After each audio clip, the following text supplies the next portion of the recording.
በራሴ ህይወት ዙሪያ ራሴ ብቻ ሳይሆን የተለያዩ ሰዎችን የሚነካ እና ኒውሮግራፊክስ እንደሚል አሳሳል ዘዴ ነው የምሰራው እና ጥሩ ስሜት ተሰምቶኛል።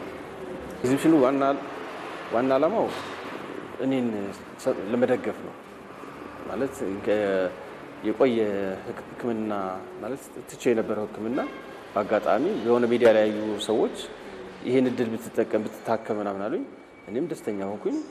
በቃ ያለኝን ስራ አውጥቼ ያ ስራ ለራሴ ህክምና መፍጠር ይችላል የሚል ሐሳብ ይዤ ስራዎች መልሶ እንደሚያክሙኝ እንግዲህ እዛን ጊዜ ነው ያረጋገጥኩት በደንብና ስራ የሚሰራው ምንድነው ለመደሰት ለመዝናናት ያለኝ የተሰጠኝ ጸጋ ዝም ብሎ ለማውጣት ነበር። ለካ መልሶ እንደሚያክሙኝ ያወቁት አሁን ነው እና በዚህ አጋጣሚ ስራዎች እዚህ ሲመጣ ለገበያም ቀርበዋል፣ ተሽጠዋል፣ ጥሩ ተመልካችም አግኝተዋል። ይሄ መጀመሪያ ጊዜ ነው። ከተለያዩ ሰዓሊዎች ጋር በመንግስት በኩልም በግለሰብም በአገር አቀፍም በዓለም አቀፍም ብዙ ኤግዚቢሽኖች አድርገናል። ስዕል በጣም ጥሩ ነገር ነው። ስዕል ለማህበረሰቡ ራሳት መልሰን የምንሰጠው ነው። ማህበረሰቡ የሚኖረውን አኗኗር የሚያስበውን ሀሳብ የሚሰማውን ስሜት የሚፈልገውን ነገር የምናበረክትለትና ስዕል በጣም አዋጪ ነው። ስዕል በጣም ጥሩ ነገር ነው። ስነ ጥበብ በጣም ጥሩ እንትን ነው። ተስፋ ያለው ነገር ነው።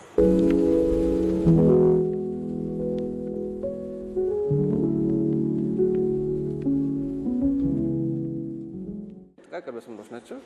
እኛ የተሰራንበት ራሱ በውስጣችን በአካላታችን ውስጥ በጣም ጥቃቅን የሆኑ መስመሮች፣ ደም ስሮች፣ ሴሎች አሉ አይደል?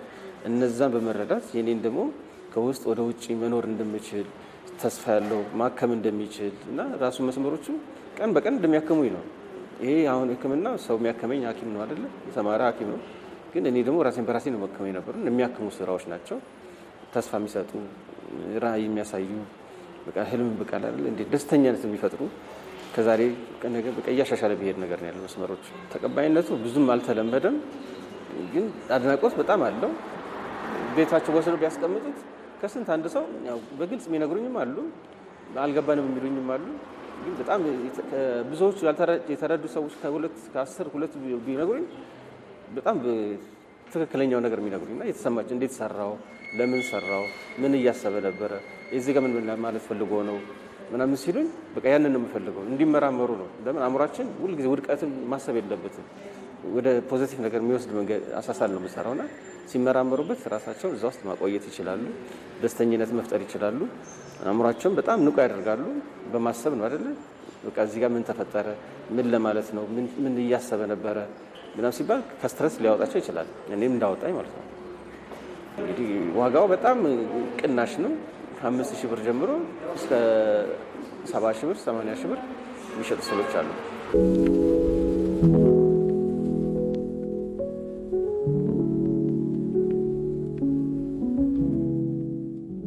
በ2010 አጋጣሚ የሆነ ለቆዳ አለርት ሄድኩኝ። ሽሮ ሜዳ ያለው ማለት ነው። እዛ ሲሄድ ሲያዩኝ ሐኪሞቹ በጣም ቀላል መስሏቸዋል። እናክማለን አሉ። ሁሉም ምርመራ አድርኩኝ። ሁሉም ነገር ጥሩ ሆነ። እግራኝ ሲያዩት በቃ አንተ እዚህ ጋር መታየት ከጉልበት በታች መታየት አለባሉ ኮንቨርተር የሚባል ማለት ነው። እሱን የተያዙልኛል። ተክለ ሃይማኖት ሆስፒታል ወሰዱ። መሳሪያ እዛ ነው ያለው። ከዛ ውስጥ ሄድኩኝ። እዛ ያለው ስፔሻሊስት አንተ የምትመረመረው ከታች ነው ከወገብ በላይ ነው ከወገብ በታች አለ። አይ ከወገብ በታች ነው አልኩት። ያንተ እኮ ችግር ትከሻ ላይ ነው። እኔ ጳውሎስን የምሰራው እኔ ጋር አምጣው ፋይልህን አያለሁ። እንደገነቱ እነሱም አልቻሉትም። ከአቅማችን በላይ ነው አሉ። ያንን ፋይል ይዤ ጳውሎስ ሄድኩኝ። ከ2010 ጀምሮ ጥሩ መልከት አለው። የሚሰጥ መድኃኒት አለ። በየ3 ወር ቼክአፕ አደርጋለሁ። የተወሰኑ መሻሻሎች አሉ የሚታዩ ማለት ለእኔ የሚረዳቸው። ለሰው መራመድ አልችልም፣ ግን በእኔ ምንድነው ውስጤን የሆነ ነገር አክሞኛል። ስለዚህ በሂደት ለውጥ ይኖረዋል። ከማህበረሰብ ጋር ግንኙነት አለኝ፣ ተሳትፎም አለኝ። እንገናኛለን፣ እናወራለን፣ እንመካከራለን። ግን በማገዝ በመተጋገዝ ነገር ውስጥ ምንም ነገር የለውበትም ማለት በቃ ያለኝ ተሞክሮ እንትላል አስተምርበታለሁ፣ ጠቅማቸዋለሁ። በየትኛውም ነገር ላይ ያለኝ ንቁ ተሳትፎ ያለኝ ሞራል አው እንትላልቸው አካፍላቸዋለሁ። ከዛ ውጭ ግን ወደ እኔ የሚመጣ ነገር የለም።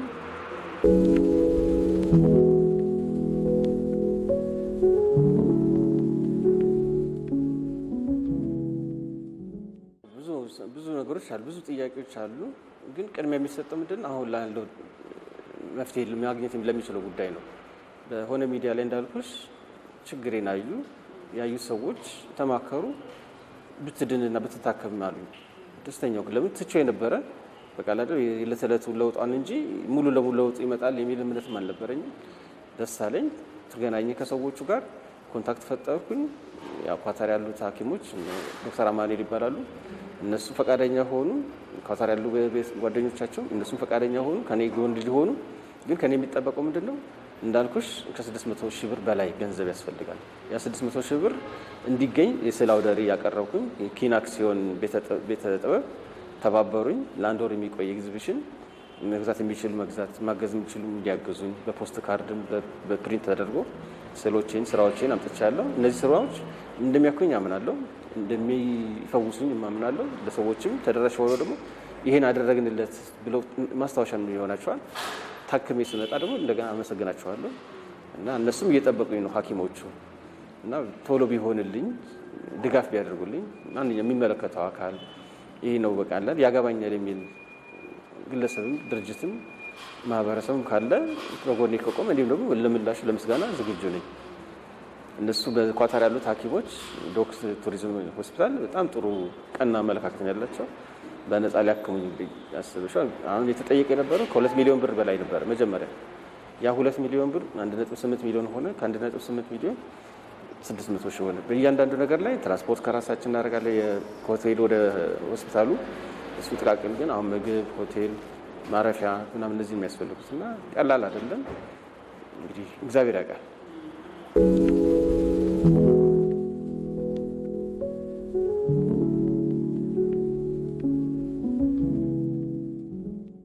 ስሜ ሜሮን ብርሃኑ እባላለሁ።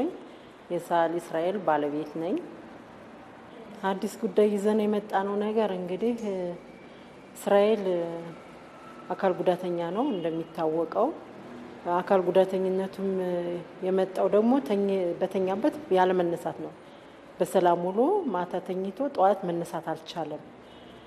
ከዛን ጊዜ ጀምሮ እንግዲህ እኛ ቀልድ መስሎን የነበረው ነገር ስር እየሰደደ ይኸው ይሄን ያክል አመት እንግዲህ ለ20 አመት ማለት ነው አካል ጉዳተኛ ሆኖ ቆይቷል። ብዙ ሕክምናዎችን አድርጓል ኢትዮጵያ ውስጥ ማለት ነው። ግን ይሄ ሕክምና መልስ አላገኘም ነበር።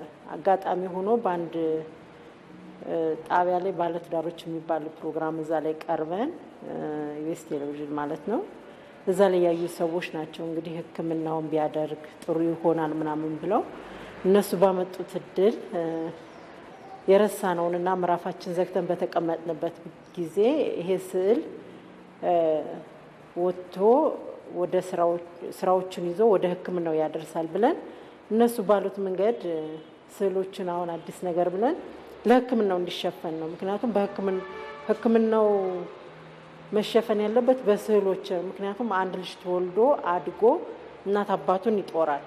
እሱም ይሄን ያክል አመት ቤት ውስጥ ቁጭ ብሎ የሰራቸው ስራዎች በቃ ያሳክሙኛል ብሎ ነው እና አሁን ይዘን የመጣ ነው በኪን አርት ቤተ ውበት ስዕል አውደ ርዕይ የተደረገው ለሕክምናው የሚሸፍን ነገር ወጪዎቹን እንዲሸፍንለት ነው እና እነዚህን ስዕሎች ደግሞ ተሽጠው እውነት ወደ ድሮ ማንነቱ ተኝቶ አይደለም መነሳት ያልቻለው አሁንም ደግሞ እንደዛን ጊዜ በቃ ተኝቶ ደግሞ ጤንነቱ ተመልሶ እንደዛን ጊዜ በቃ ምክንያቱም ንፋስ እንደወደደ ነው የሚነፍሰው። ድምጹን እንሰማለን።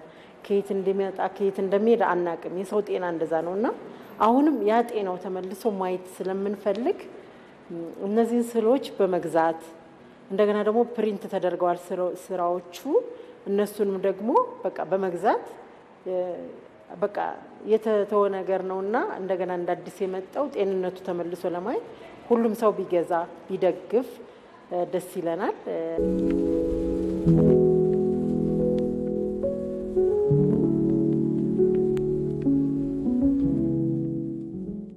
እኔም ድኖልኝ ማየት በጣም ጓጓለሁኝ። ምክንያቱም አንድ ሰው ቤት ውስጥ ጉንፋን እንኳን ሲያመን በጣም ይቸግረናል አይደል? ይሄን ያክል ጊዜ ቤት ውስጥ ተቀምጦ ስራዎችን ሰርቶ እንደገና ደግሞ ይሄ ነገር መጣ ሲባል የእውነት ያጓጓል። እንደ ሰው እኔ ጓጉቻለሁ። አንደኛው ባለቤቴ ነው እንዲድንልኝ እፈልጋለሁ። እንደ ሰውም ደግሞ እንደው እስኪ እንደ ውጭ ሰውም እንደው ብንመለከት እንዴት ነው ያ ሰው ድኖ በቃ ሁሉ ሰው በቃ እስራኤል ድነ ብናይ የሚል ሰው ብዙ ነውና የእውነት ይሄ እንዲሆን እፈልጋለሁ። ይሄን የተመለከቱ ሰዎች ይሄን ቢገዙ ደስ ይለኛል። ወጪዎች ቢሸፈኑለት ደስ ይለኛል። ምክንያቱም በስራዎቹ ነው። ስራዎቹ በጣም ጉሩም የሆኑ ስራዎች አሉት። በስራዎቹ ቢደገፍና ቢሸፈንለት ደስ ይለኛል። ይሄ ነው።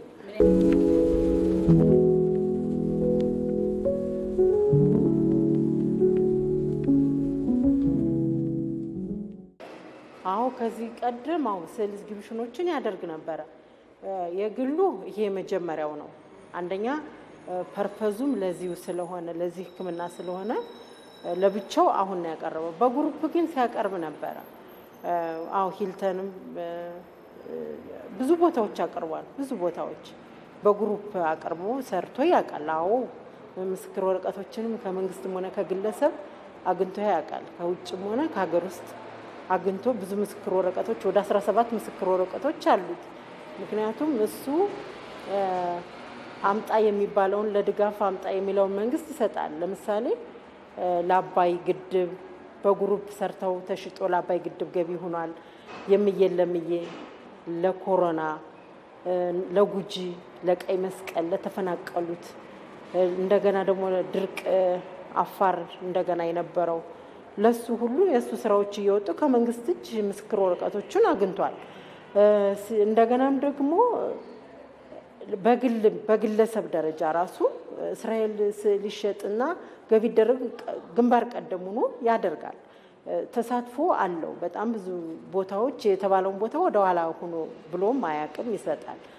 እንደገና ደግሞ እነዚህ ስራዎች የሚሰራቸው ቤት ውስጥ ነው። መስሪያ ማሳያ በዚህ አጋጣሚ መናገር የምፈልገው ነገር መስሪያ ማሳያ ቦታ ቢሰጠው። ምክንያቱም አራዳ ክፍለ ከተማ ብዙ ጊዜ ጠይቀን እናውቃለን፣ መልስ የለውም። ግን ይህን ሁሉ ነገር የሚያደርገው ለመንግስት ነው። እኛ ያለንበትን ቤት እግዚአብሔር ያውቀዋል። ለነሱ ግን አምጡ በተባለው ቦታ ድረሱ በተባለው ቦታ መንግስት ባለው ቦታ የእስራኤል ስራዎች ብዙ ቦታዎች ላይ አሉ። በጣም ብዙ ቦታዎች ላይ ተሽጠው ነው። ምክንያቱም ምስክር ወረቀቱ የመጣው ከስራው የተነሳ ነው። ዝም ብሎ አይደለም። አካል ጉዳቱ ከልክሎት አይደለም፣ ወይም ለምኖ አይደለም፣ እየሰራ ነው። እንዲህ አይነትን ሰው ግን እኛ ሀገር ማበረታታት የሚባል ነገር የለም። ምክንያቱም ከ2010 ጀምሮ እየጠየቅን ነው። አንድም ግን ምላሽ የሰጠ ሰው የለም። ይባስ ደግሞ ብሎ አሁን ፈረሰው መጥቷል። ቤተሰብ ውስጥ ነው አብረን የምንኖረውና አብራችሁ ነው የምትሄዱት እንጂ መልስም የሰጡን አብራችሁ ቤቱ ሲፈርስ አብራችሁ ነው የምትሄዱት። አንደኛ አካል ጉዳተኛ ነው ይሄ ሰውዬ። አካል ጉዳተኛ ሆኖ አብሮ እንግዲህ እዛው መኖር ማለት እንግዲህ በእኛ ሀገር እንደገና ማዕት ስዕል አለው ቤት ውስጥ። እነዚህ ብቻ አሁን እነዚህ ትንሾቹ ናቸው። እዚህ ለእይታ የመጡት 30 ስዕል ነው። ቤት ውስጥ ግን ከ700 በላይ ስራዎች የቤት ውስጥ ሞልተው አሉ። እዛው ነው እኛ ጋር አብረው ሳሎን ውስጥ እንጂ ስዕል እንዲህ አልነበረም የሚቀመጠውና በዚህ አጋጣሚ ይህን መናገር እፈልጋለሁ።